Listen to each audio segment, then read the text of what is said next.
Hello, everyone. Welcome to the When It Worked podcast. You're with your host, Julian Leahy, and today I'm by the wonderful Monica Badu from Romania. Are you in Hello, Bucharest Julie. right now? No, I'm not in Bucharest right now, but I'm enjoying watching this video. Yeah, we got Bucharest up on the screen. Sorry for everyone listening on the podcast, but on the YouTube channel and LinkedIn, you'll be able to see some beautiful shots of Bucharest. Now, we're calling this one Write Better Sales Copy Without Being a Copywriter. And copywriting is just like one of my favorite things, really. And it's something that you need to learn about. And a lot of people that are like solopreneurs, they don't really understand how important it is. And they will just write anything. And then they wonder why they don't get anyone signing up to their webinars and buying any of their stuff. And because there is just some certain techniques that you need to know. And Monica is what I would call a bit of a guru at copywriting. And you've been doing it for a long time, haven't you, Monica? I have. Thank you. I wouldn't call myself a guru just yet, but I'm getting there. You're getting there. So we'll call you an apprentice Jedi. Yeah, I'm good with that. I'm good with that. Yeah. Okay. And Monica, so we're talking about how can we write better sales copy, and you've got certain things that you follow in terms of writing. For example, landing pages. What are some of the things that you need to have in your landing pages if you want to get good conversions? Okay, so many different things, but let's start from the beginning. Start at the top in the headings. Okay. So I know that it's very challenging to find time to focus on writing your copy, especially when you have to do five different things at the same time and there are five different fires that you need to put off in your business. It's very hard. But copywriting is one of those things that becomes an asset in your business. So if you focus on it, it will deliver better results as you grow, which is something very important to understand, because if you get this right or you improve it from the beginning, you can start to focus on getting more traffic, getting more leads, because you know that the copy you have in place for your sales pages or for your emails are doing the work for you, are pulling the heavy weight for you. So that's the first thing. The second one, and again, this is something that a lot of people, especially small business owners, they don't want to do, and I understand why they don't want to do it, but it's so important. Know your audience. So have your customer avatar with something called the customer language document. Because if you don't have that, anything in your marketing is going to be so confusing, frustrating, and very, very difficult. When you have that, you have your customer avatar, and it's not just like a picture of my customer avatar is named Julian and he has two kids and he's a man. No, you need more. You need to know why Julian isn't sleeping at night, why Julian wakes up in the morning, why Julian does things, what are his motivations, Usually you what go to the Monica. Sorry, keep going. why he's procrastinating, what's his decision making process. So you need to know all those things. And when you do that, writing any copy is going to be a lot easier because you're going to know what it is that Julian wants to know, wants to hear, and wants to be told so that he can make a decision. Because this is what a copy is supposed to do, especially when it comes to your landing pages. You need to inform the person reading that what this is about, what they can expect to get out of it, what happens if they're not going to get the results they want, and what they need to do to sign up. And a lot of people, they just don't do that. And I think it's because they're kind of afraid of sounding salesy, maybe, or too pushy or aggressive. But it's all about having a conversation with the person reading your page.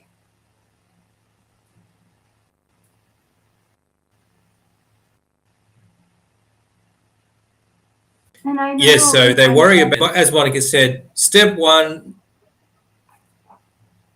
sorry, step one, know your customer and what keeps them up at night so that then you can start pushing those buttons in your sales copy. Is that right? Yeah, exactly. And it's not just pushing the buttons, it's really understanding what's important to them. Because, for instance, you, Julian, and me, Monica, we have very different lives. Even though we breathe the same air, we need to have food and we need to drink water so that we can survive. But we have different needs, different fears, different positions in our everyday lives, and different aspirations. So you need to stop treating everybody as your potential buyer because that's not how it works. You need to be very specific on your page how you and your product can help Julian and now not how it can help me, Monica. Because if you want Julian to buy, then you want to make sure that what you write is only for Julian and not for me. Because maybe I'm not your ideal customer. And if you try to make your copy about me as well, you're just going to confuse Julian. Yes, very important point there about you can't speak to everybody. If you try to speak to everybody, you speak to nobody, and you are better off just speaking to those particular people. And even if you're turning away the wrong people, that's really going to strengthen the effect that you have with the right people. Yeah, exactly. And I'm talking about these things before I start talking about the exact thing you need to do to write a sales page, because these are the steps you need to take before you write anything. That's why you don't need to be a copywriter. You just need to understand these things about your audience. And when you do that, even if you, I know, you don't need to go to college, you don't need to take a copywriting course. You just need to understand what's your position when a buyer comes to that page. Because I'm sure that if you have like a one-on-one interaction with a prospect, you can sell to them. And that's what a sales page is. It's just another way of selling, but you're doing it online. You're not doing it one-on-one like me and Julian talking about this now. So that's why it's you already have this. You just need to put it on paper, sort of speak. Because Yes. you know in your one-on-one you can see the reaction somebody has because you can read their expression. You tell them something about your product and they're like, I don't think it's for me. Okay, then what do you do to continue that conversation? And then again, they're going to say, this maybe sounds expensive. Okay, how do you continue that conversation? And in a one on one conversation, when it comes to selling, you're going to hear no or not just right, or you're going to see that person expressing an intent to learn more information multiple times. The biggest reason many sales pages fail is because they assume that the person reading that page, they just need to read one thing. And that's not true. You need to walk them through the same journey you would walk them if it's going to be a one-on-one interaction. Because if you don't do that, their brain is going to fill in the dots and they're going to make a decision that it's not informed just because you didn't give them that information. You just assumed people don't like to read online. People have short attention span. Why should I actually write a good sales page or a long sales page if people are just gonna skim through it? Which takes me to the next step. Understand how your users behave online. Because you can write a sales page that's 60 pages long. It doesn't matter if it doesn't addresses the things that they want to know. And I think you wanted to add something, Julian, just before that. Well, I was the long sales letter.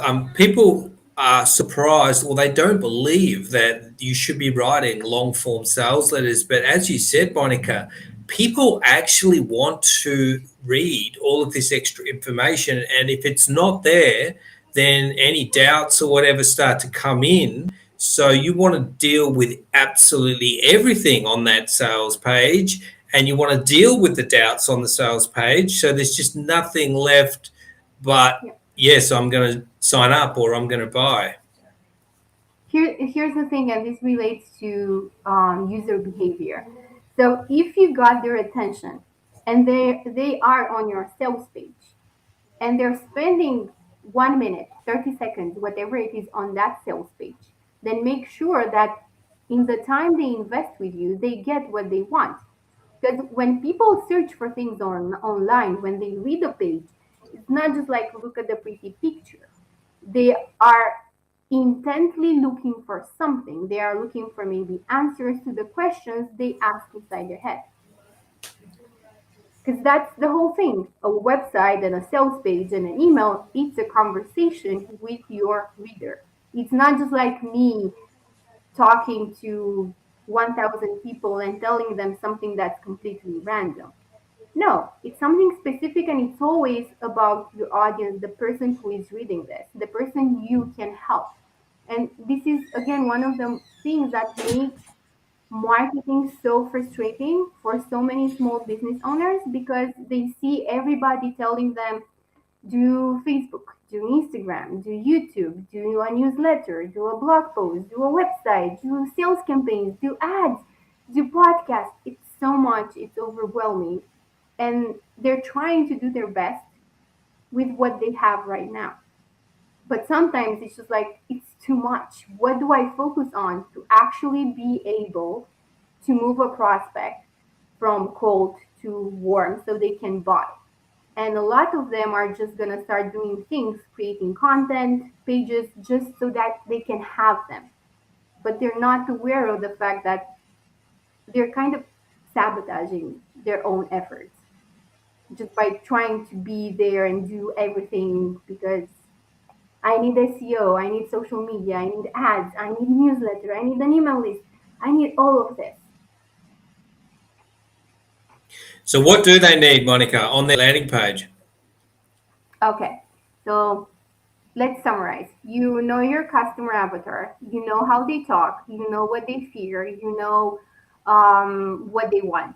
You also know how your product benefits them and what they can do with it. That's very important. And you don't need to be idealistic about it. Just focus on what's the minimum viable benefit they can get with your product with the minimum time, effort, and commitment invested. Because people, they just don't want to work. They don't want to do the work. But you can't tell them, hey, do this and it's overnight success because that's not real. But if you promise them a quick win and you make it realistic and tangible, then it answers one of the biggest objections people have about buying stuff online, especially courses. Will I be able to do it? Will I be able to achieve the result these people are promising me? Okay, so So yeah, sorry, continue. you can summarize if you want, it's fine. No, just keep going because there's a bit of a lag. Okay, so you have all these things. Now all you need is a structure. And there are many different structures for writing sales pages online. And I'm not talking about design. Although if you are like a visual thinker, you might benefit from having the layout of the design so that you know where each section goes. But I'm talking about structure. And the one that I use is from Perry Belcher. It's called, I think, the 15 Elements of a sales letter, something like that. I'm gonna ask Julian to share it with you later. And that basically walks you through each section of the page or each paragraph or each sentence if you don't want to write a long one. And it tells you what you need to address at every step of your page. So that takes away a lot of the guesswork. The problem is that if you don't have all the other things that I was talking about, it's going to be very difficult to actually fill this in. Any questions, Julian, so far? So that was 15 Elements of a Sales Page by Perry who? Belcher. Vulture. Belcher. I want, Belcher. I'm going to share it in the chat. Let's not complicate things. Okay, share it in the chat and I'll bring that up on the screen so people can check it out, because these types are belcher, not vulture. I was thinking about those African birds that hang around dead animals. 21-step sales formula. And I have a link for you in the chat. 21 steps. It's from the first results that came through SEO. So Awesome. And I'll just quickly bring that up, and I'll just quickly run through some of those, and because that could be helpful for people. All right, so he's got 21 steps. So first one, call out to your audience, get their attention. okay. So get their attention, Monica. This is a big one, because if you don't have the eyeballs, they won't even read the message. So how do they do that? Okay, so to begin with, so point 1 to 3, those are what happens above the fold. So it's your headline, it's your call to action, it's your sub-headline, let's call it that. Now, the idea of what happens above the fold is to catch their attention and make them say yes inside your head. So call out to your audience is what helps them figure out if this is the best place for them. So are you a small business owner struggling with copywriting? This page is for you. This article is for you. This product is going to help you. Get their attention. That's the headline. There are many different formulas for the headline. Again, if you have your customer avatar and customer language, you have everything you need to write a really good headline. You just use, there are dozens of formulas to use there. And one thing you mentioned before, Monica, with headlines is that people want to see something that's quick and easy. So often a good headline will appeal to the quick and easy. And sometimes it will have curiosity in it as well. Mm-hmm. Yeah, exactly. So results are really good to promise in a headline, something like learn how improve your sales pages with this 15-step formula and go from 0 to hero in just 1 week or something like that. Ideally, if you have some testimonials from your previous buyers, you can use their exact words in your headlines. You can even use like quotes, and it's a piece of the testimonial. If you're like really stuck and you don't know what to do, you can use that as well. Number 3 is basically explaining what this is. Is it a course? Is it a coaching program? Is it a PDF? Is it an ebook? What is it? And again, you can use some benefits in there as well, or some other things to make it enticing. So to back up the big promise in the headline with a quick explanation, identify the problem. And the problem, tell us about that, yeah? So with identifying the problem is basically where you start to relate to your audience. And that's where it kind of connects the big promise with why it matters to me. Is this actually for me? That's where you continue the conversation. So what's the biggest problem your audience has and how it relates to the solution you're offering? And that's what you put in there. And for each of these 4, 5, 6, 7, you can use a formula called problem, agitate, solution. And you talk about the problem, you explain how that problem, that unsolved problem, creates other problems in their lives or businesses or whatever, and then you connect it to your solution. And it doesn't have to be salesy at all.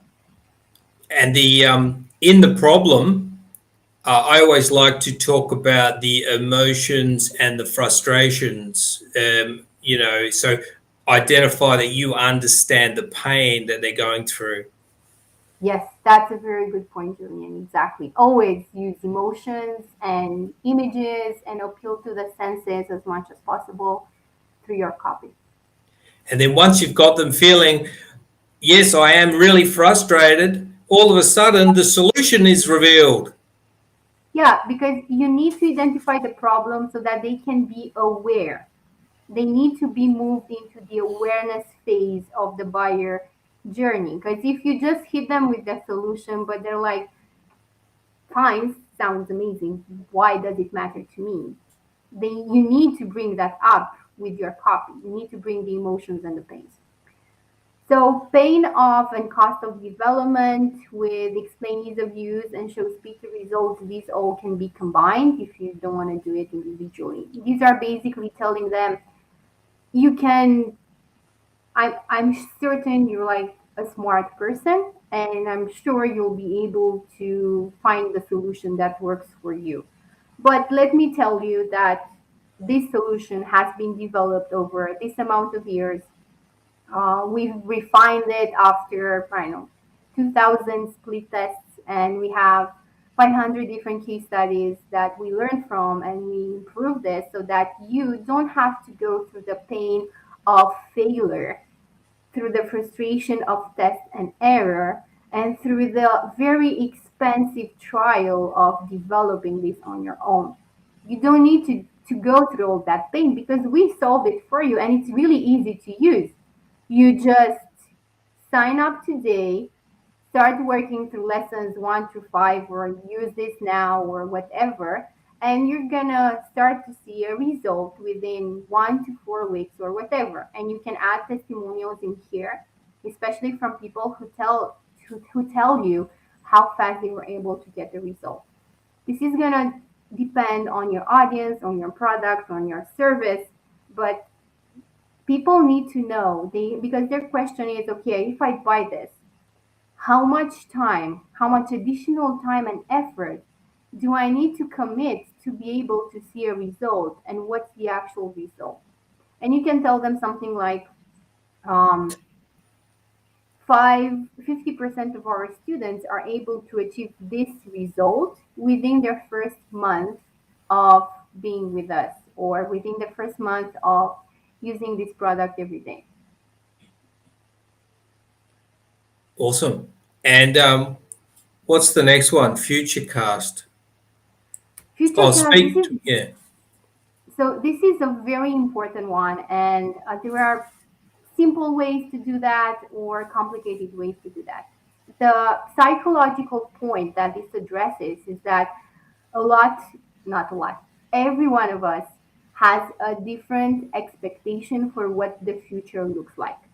If that expectation isn't validated, or if we are left to our own devices to figure out the future, then most likely our expectations are not going to match what you can do for me. And that brings up a fear of the future. What if I invest and I'm not able to achieve the expectation I have in my head? So instead of letting the reader imagine that for himself, you tell them what they can do if they implement your product or whatever. So one example is, imagine, this is actually something I wrote yesterday. Imagine your next recruiting conversation being like this. And then I just broke down the steps of a selling conversation that would have the minimum viable benefit if that person goes in and signs up for the course. And it's quite opposite from what they're experiencing right now. Because if now they're overwhelmed because they don't really know what to do in a prospecting conversation, then if they take that course, they're going to know. So they're going to feel calm and confident and present in that conversation. And can I just say, Monica, here, so, you're talking about what your future's going to be like once this problem is solved by using this solution. And a lot of, like what you did say, the minimal, maybe you don't do it as good as this person, but even if you did 20% as well, what would your life be like? So that's very powerful. Yeah, exactly. So that's what I'm saying. Sales pages, sales copy is an asset for your business. Develop it and it will continue to work for you. Like, don't postpone and say, I'm going to do this when I have 1,000 visitors or whatever, 10 new leads a month. Start doing it now because it helps you understand your offer a lot better. All So right, let's show just your quickly run through the rest of them. Okay, so show your credentials. Tell them, I know people you've worked with. Show companies. Show companies you've helped. Awards that you got. Detail the benefits. It's not the features people care about. So if you have a course, they don't care that they get 92 videos or 92 hours of videos. They only care about what they can do with it and what they can achieve doing that with that. Get social proof. So I usually use testimonials in here and endorsements from celebrities or institutes, things like that. Make your offer. This is where you tell them what you're actually getting. So is it a course? Is it a coaching service? Whatever. Explain what they're gonna get. Add the bonuses. This is a very important thing. Bonuses should be more valuable than the offer itself, and you should never be able to buy the bonuses individually. Okay, build up your value. This is the simplest way here is you just make a total of what your offer and the bonuses would add up to. So, for instance, you can tell them all of this right now is valued at $10,000, but I'm not going to charge you $10,000 because I'm on a mission to make writing better sales copy affordable. So you can get all of this right now for a fraction of the price. Um, and you tell them what that price is. Scarcity. This offer is time limited. This is the only place where you'll be able to find it. And if you close this page, you'll never be able to find it again. This is something that's used in sales funnels a lot. Give guarantee. This takes away the fear that you're gonna waste your money. So tell them you have 30 days money back guarantee so you can actually see exactly what's inside. For e-com products, if you buy our product and you hate it, ask for a refund and you can also keep it or whatever. Call to action, remind them that they actually need to take action to get all of this. Give a warning. This is something like um, you have two options: continue to do whatever you've been doing so far and continue to struggle with this problem and wishing that somehow at some point you're gonna just magically find a solution, or um, take leap of faith and see what's inside. Take it for a test. And finally, close with a reminder. This is basically a sum up of everything that's included. Something like, let's sum it up. Here's everything you're going to receive today with your offer. And you tell them exactly what they get. I also use frequently asked questions every now and then because that's useful to have on any page. And that's kind of it. I know it sounds like a lot. You don't have to have individual sections for all of these. You can combine them in um, in shorter sections, or it can only be like one sentence on a page. Again, it doesn't have to be a really long page because I know it sounds overwhelming. Awesome. Can you still hear me? Because I've disappeared. I can hear you. Yeah, you Okay. disappeared. I disappeared. All right, I'm still here. Now that's really awesome. What I wanted to add was with the scarcity and the bonuses. What I like to do is add the bonuses, give the discounted price, have scarcity to it, and the scarcity once that timer runs down, you can no longer get the bonus price, and all of the bonus products are no longer available. You did mention that you can't have the bonuses available for purchase anywhere else, but once that timer runs down, it's all over. This offer is gone, and it's also important to make it genuine and not a fake. A lot of people use fake Yeah. scarcity, don't they, Monica? Yeah, yeah. Which Be true about it. Like, you can, if you're gonna open that offer again later on, you can tell them. But you don't just like tell them this is never gonna be available again, and then you make it available again 2 weeks later. Yeah, terrible when people do that. All right, well, there's a lot of info there, and I think people need to start working their way through this because you do need to learn how to do copywriting. It's very, very important. And Monica, do you have a strategy call? Yes, I'm actually giving audits for sales pages. People can go to my website and they're gonna find all that information there. I do group coaching calls for a lot of small business owners who want to figure out what they can do with their copy without making it overwhelming. So if anybody has questions or would like to get in touch with me, they can go to my website. It's also right here. And for people listening to this, it's Monica, BADIU.com. MonicaBadiu.com.